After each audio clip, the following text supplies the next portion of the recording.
Selamat menikmati takjil wahai para pelanggan Budayanti. Seperti biasanya Bapak Yanto akan kembali melanjutkan tentang perjalanan Babang Tampan Xiaoyan. Saat ini kita akan kembali diperlihatkan dengan Xiaoyan yang pada saat ini benar-benar terkejut karena mendengar Sun Er hamil selama 5 tahun.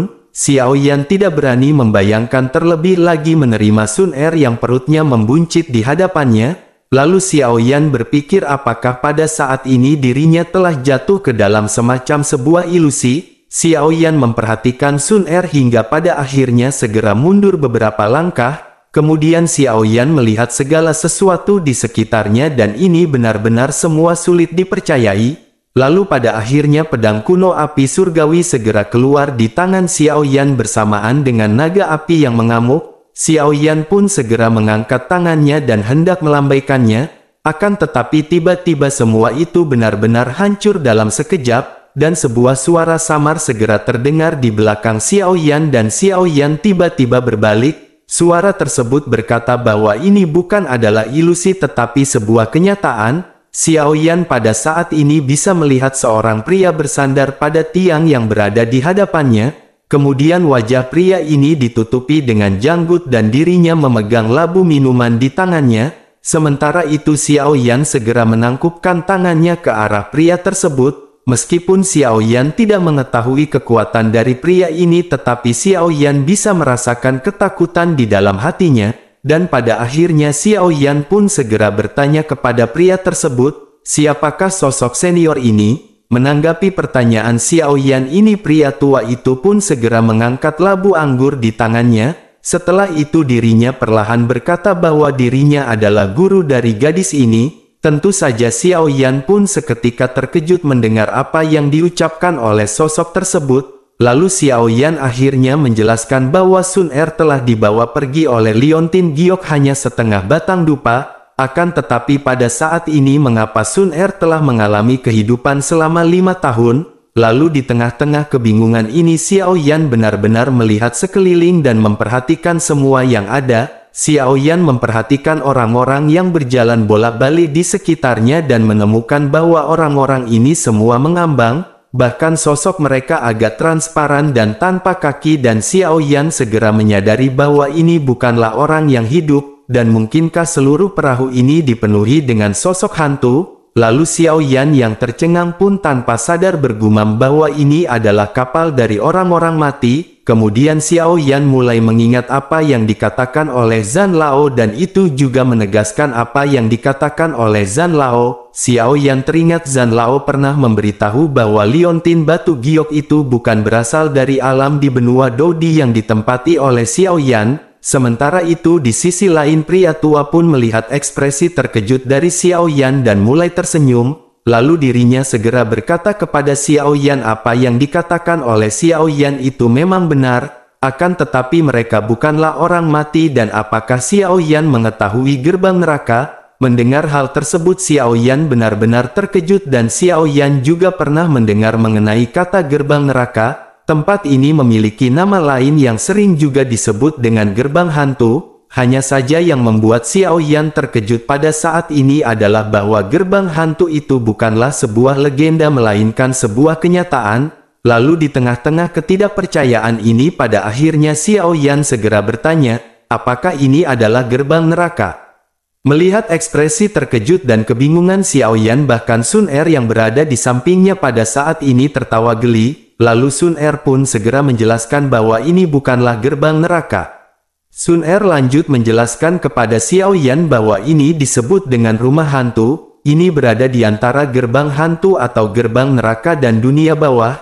Tempat ini menampung beberapa hantu yang tidak bisa melewati gerbang hantu atau setelah melewati gerbang hantu. Lalu tempat ini dikhususkan untuk mereka yang tidak memiliki tempat untuk bereinkarnasi dan berkeliaran di dunia. Mendengar apa yang dikatakan oleh Sun Er ini Xiaoyan pada akhirnya menerima fakta ini di dalam hatinya. Kemudian Xiaoyan pada akhirnya menyadari Sun Er mungkin benar-benar telah berada di sini selama 5 tahun.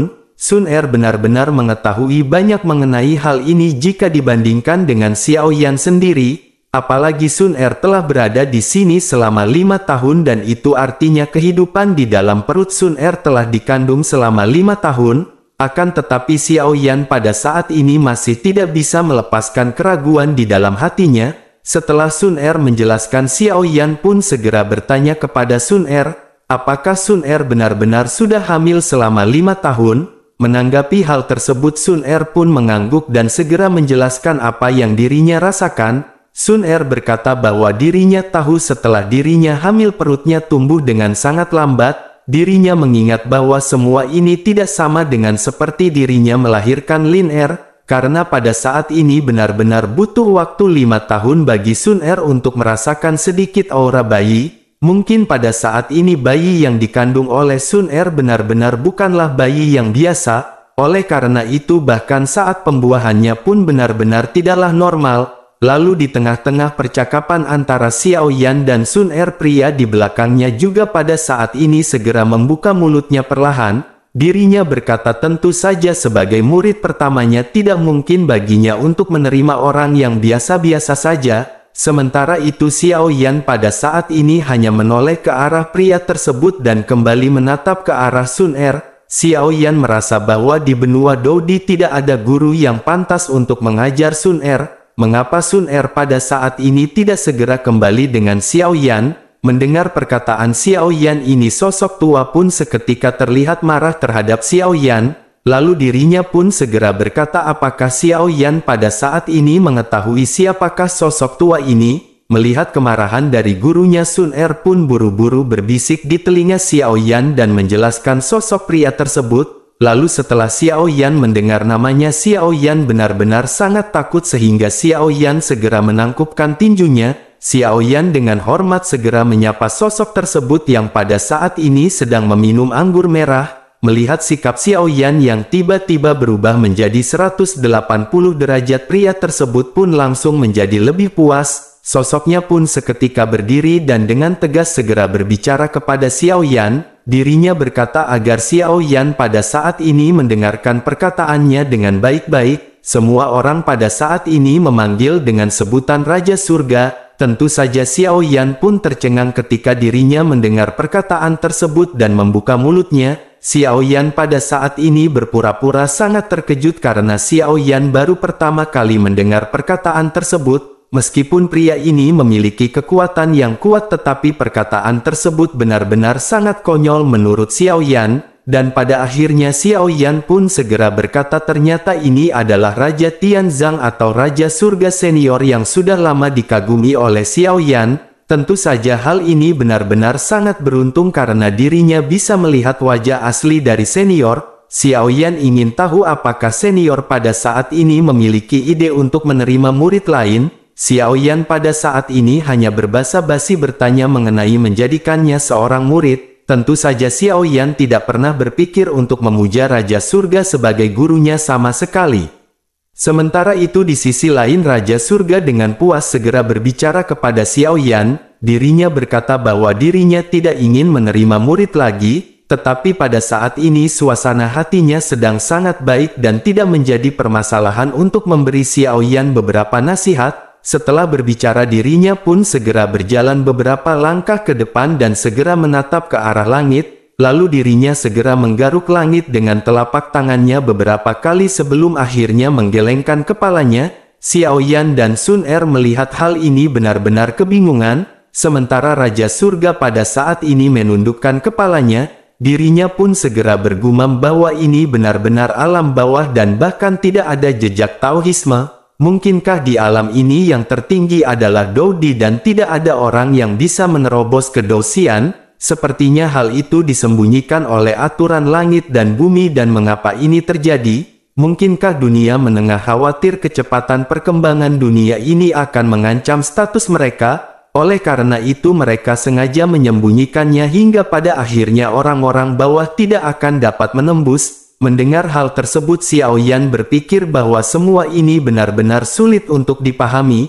Akan tetapi Xiao Yan telah mendengar Kaisar Xiao Yao berbicara tentang masalah ini. Oleh karena itu Xiao Yan pada saat ini bisa sedikit banyaknya menyerap apa yang dimaksud. dan pada akhirnya Xiao Yan segera menghela nafas dan menatap ke arah Sun Er sebelum akhirnya kembali menoleh ke arah Raja Surga. Xiao Yan segera berkata bahwa pada saat ini Xiao Yan akan berterima kasih kepada senior, akan tetapi pada saat ini Xiao Yan juga ingin bertanya bisakah Xiao Yan dan Sun Er segera kembali ke kehidupannya masing-masing. Mendengar hal tersebut pria itu pun sedikit kesal dan dirinya segera mengutuk kepada Xiao Yan. Dirinya lanjut berkata apakah Xiao Yan tahu selama dirinya berpikir maka dunia keberadaan Xiao Yan ini akan bisa berubah menjadi debu. Beraninya Xiao Yan pada saat ini berbicara seperti itu kepadanya.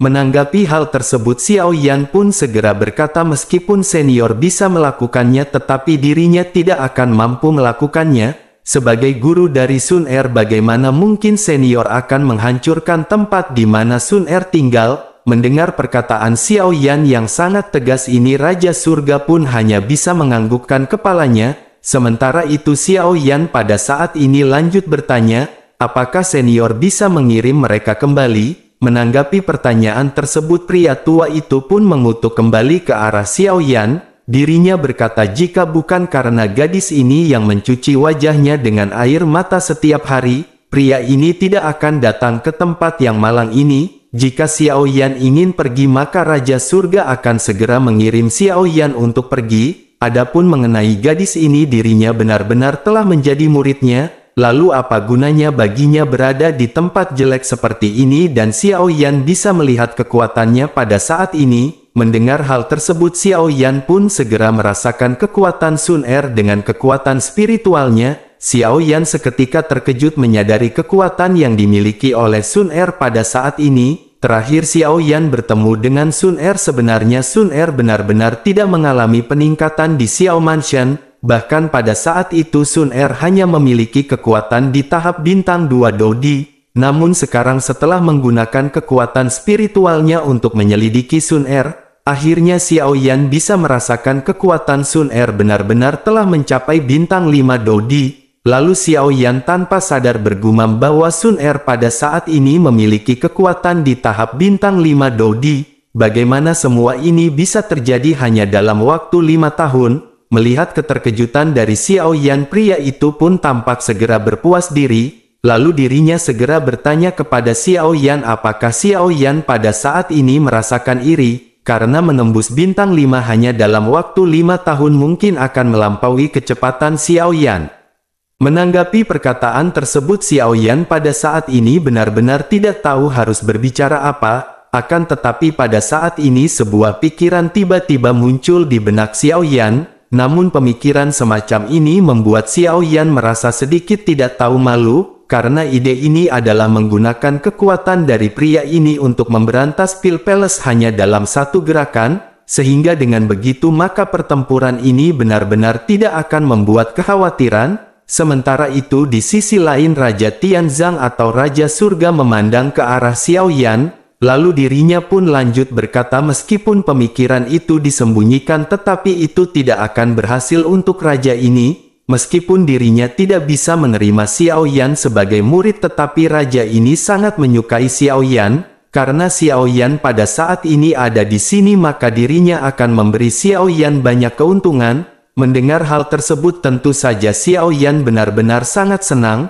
meskipun Xiao Yan tidak tahu apa yang akan diberikan oleh senior ini tetapi Xiao Yan masih memiliki kegembiraan, dan pada akhirnya Xiao Yan pun berkata jika begitu permasalahannya maka junior ada di sini untuk berterima kasih kepada senior. Di sisi lain Raja Tianzang atau Raja Surga segera berbicara mengenai Tao yang pernah disebutkan oleh Kaisar Xiao Yao. Xiao Yan pun penuh rasa ingin tahu mengenai Tao ini. Xiao Yan merasa bahwa hal yang tidak mungkin tercapai sebelumnya pada saat ini benar-benar berada di hadapan Xiao Yan, dan pada akhirnya Raja Surga pun segera berkata bahwa ada 3000 cara di sini. Seberapa banyak yang Xiao Yan sadari tergantung kepada keberuntungannya.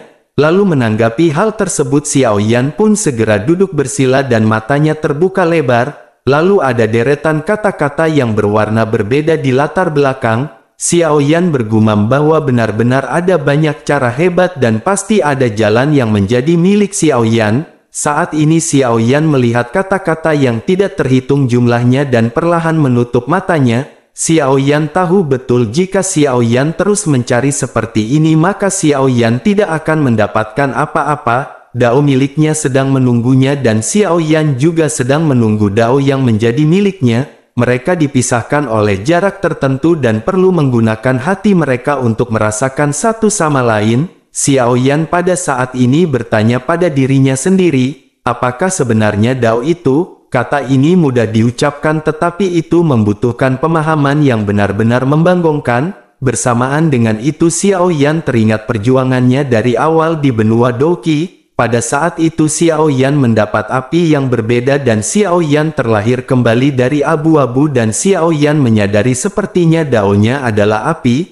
Mata Xiao Yan pun tiba-tiba terbuka dan kedua matanya pada saat ini berubah menjadi dua kobaran api. Pada saat ini seolah-olah tubuh Xiao Yan dinyalakan dan setiap sel di dalam tubuhnya tampak telah dipanggil. Lalu mereka mulai melompat dengan penuh semangat dan warna merah menyala dengan cepat menyebar. Lalu Xiao Yan berubah menjadi sosok manusia api yang pada saat ini benar-benar menyilaukan. Melihat perubahan pada tubuh Xiao Yan yang duduk bersila wajah kecil Sun Er pun dipenuhi dengan kejutan. Bahkan Raja Surga juga pada saat ini bergumam bahwa anak ini benar-benar memahami cara membakar api dalam sistem alam.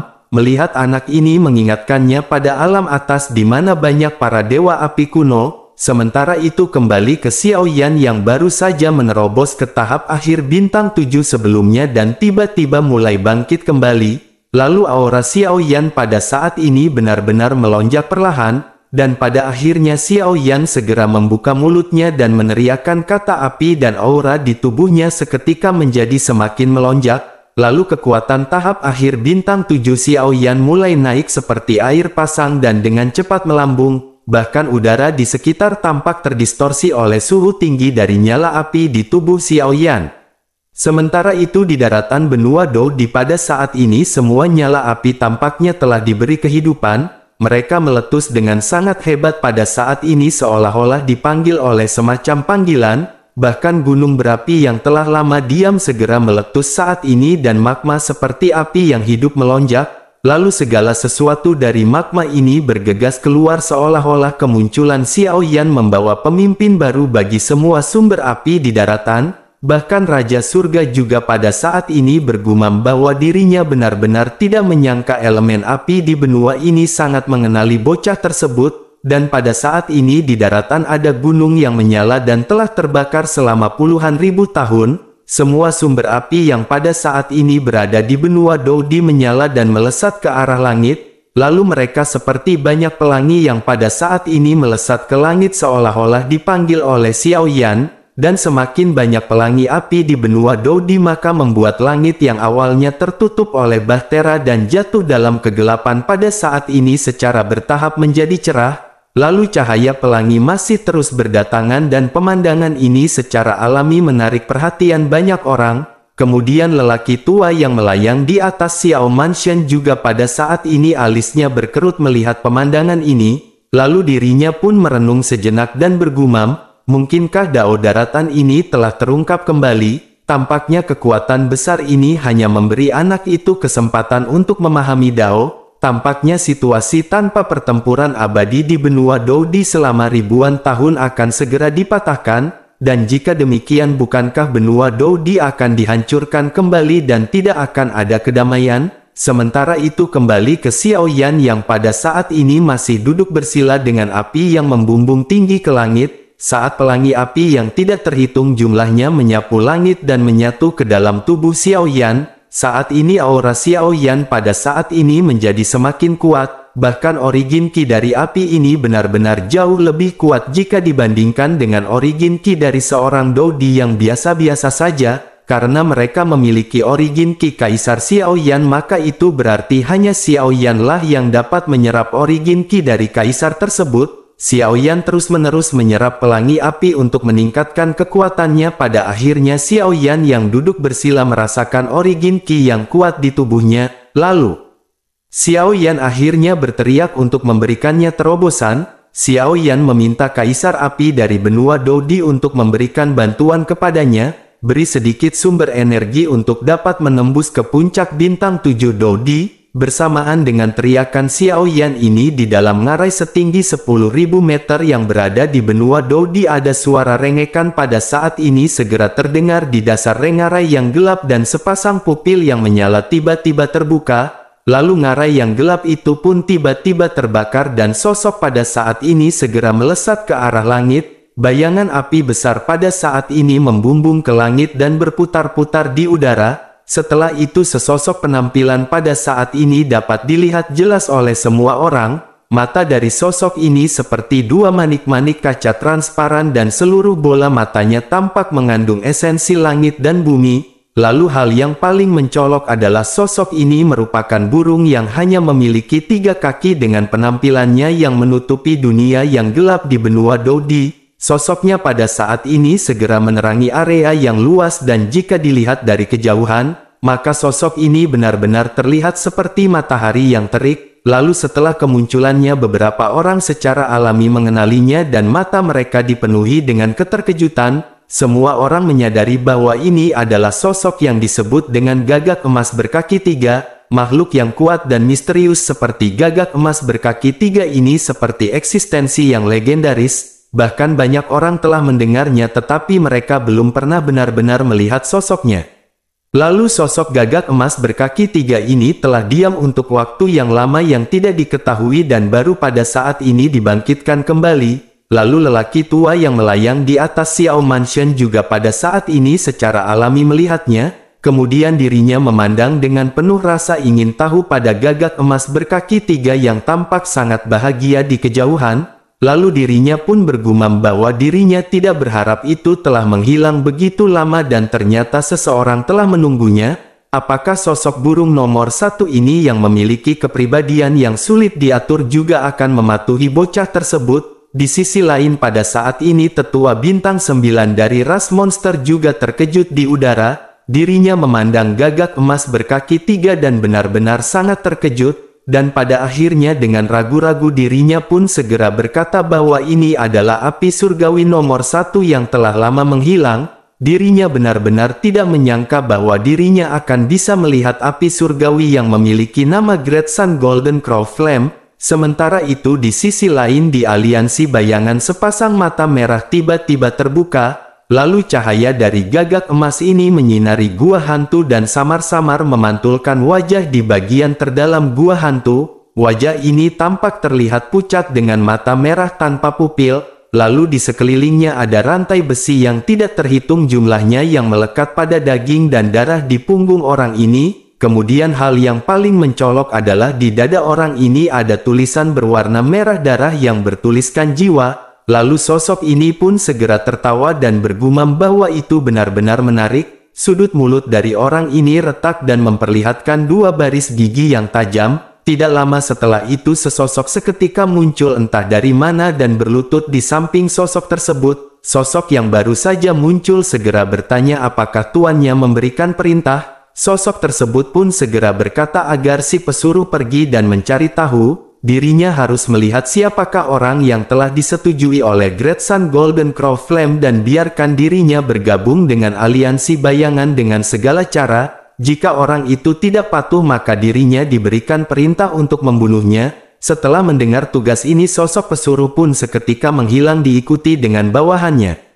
Sementara itu kembali ke Xiao Yan yang pada saat ini masih duduk bersila. Lalu sosok gagak emas juga pada saat ini perlahan terbang menuju udara dan telah sampai di hadapan Xiao Yan. Dan pada akhirnya cahaya merah segera terbang di atas kepala Xiao Yan dan segera terdengar suara ledakan. Tubuh Xiao Yan pada saat ini seketika seperti lubang hitam yang menyerap dan melahap semua bola merah kecil dari ledakan yang baru saja tercipta. Bersamaan dengan itu aura Xiao Yan pada saat ini kembali meloncat. Dan tidak berselang lama nyala api di tubuh Xiao Yan pada saat ini secara bertahap mulai memudar. Ketika Xiao Yan kembali membuka matanya aura di tubuh Xiao pada saat ini sudah menembus puncak bintang 7 Dodi. Lalu Xiao Yan pada akhirnya menghela nafas dan segera merasakan kekuatan di dalam tubuhnya. Xiao Yan pun bergumam akhirnya Xiao Yan pada saat ini telah mencapai bintang 7 Dodi. dan jika Xiao Yan pada saat ini bisa menembus ke bintang 8, bukankah Xiao Yan tidak perlu lagi takut dengan Pil Palace untuk bertempur? Bersamaan dengan itu Xiao Yan pada saat ini melihat sekeliling di mana masih banyak kata-kata yang menggantung di atas kepala Xiao Yan.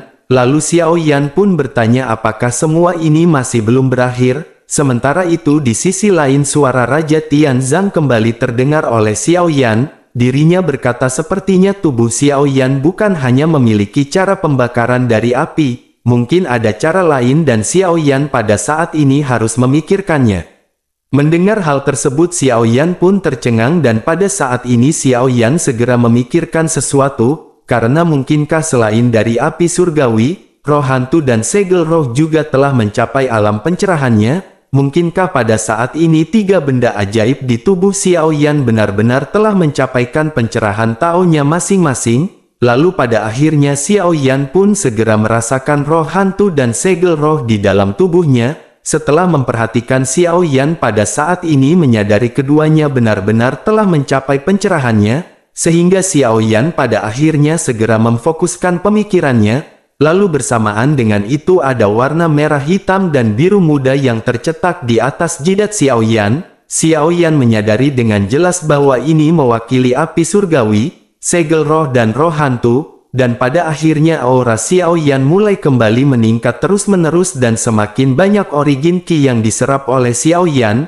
Meskipun hal ini benar-benar berbeda dari terobosan Xiao Yan sebelumnya, namun Xiao Yan pada saat ini benar-benar memiliki kemampuan penyerapan yang jauh lebih besar. Bahkan Raja Tianzang juga pada saat ini sekali lagi memuji penampilan Xiao Yan. Setelah melihat hal ini, dirinya pun bergumam bahwa anak ini benar-benar mampu memahami taonya sendiri. Dirinya khawatir banyak dou di bintang 9 yang bahkan tidak dapat memahami taonya sendiri. Sementara itu mendengar kata Tao dan Dao, Sun Er pada saat ini segera bertanya dengan lembut. Sun Er bertanya apakah yang dimaksud oleh Tao dan apakah itu Dao? Lalu Raja Tianzang pada akhirnya menghela nafas dan mulai menjelaskan kepada Sun Er secara perlahan. Sementara itu di sisi lain pada saat ini cahaya di mata Xiao Yan berubah. Bahkan auranya menjadi semakin kuat dan kekuatan Xiao Yan pada saat ini benar-benar mendekati bintang 8 Dodi. Sementara itu awan petir di atas kepala Xiao Yan pada saat ini segera berkumpul. Lalu Sun Er dan Raja Tianzang sama-sama mendongak dan Sun Er pada saat ini terlihat khawatir. Karena Sun Er baru saja menembus bintang 5 secara alami Sun Er menyadari apa yang akan datang pada saat ini. Sementara itu Raja Tianzang pada saat ini melihat awan guntur yang semakin besar tanpa ekspresi. Dirinya pun segera berkata sepertinya anak ini berkembang terlalu cepat. Oleh karena itu tampaknya penguasa dari benua Dodi ini benar-benar ikut campur. Di sisi lain Xiao Yan yang memejamkan matanya pada saat ini merasa bahwa sumber energi origin Qi di sekitarnya semakin lama sepertinya sengaja diisolasi. Xiao Yan pada saat ini benar-benar tidak bisa lagi menyerap energi ini dengan gila-gilaan, lalu tanpa dukungan dari origin Qi Xiao Yan pasti tidak akan mampu menembus bintang 8. Xiao Yan secara alami merasakan hal ini dan yang membuat Xiao Yan kesal adalah bukan karena penyerapannya yang telah melambat, akan tetapi Xiao Yan menyadari bahwa penyerapan dari origin Qi ini sengaja diblokir oleh sesuatu. Dan akhirnya Xiao Yan segera berteriak tidak peduli siapapun itu tidak akan ada yang bisa menghentikan Xiao Yan untuk menembus bintang 8. Lalu Xiao Yan pun segera mendorong semua kekuatannya untuk menyerap origin Qi dengan gila-gilaan.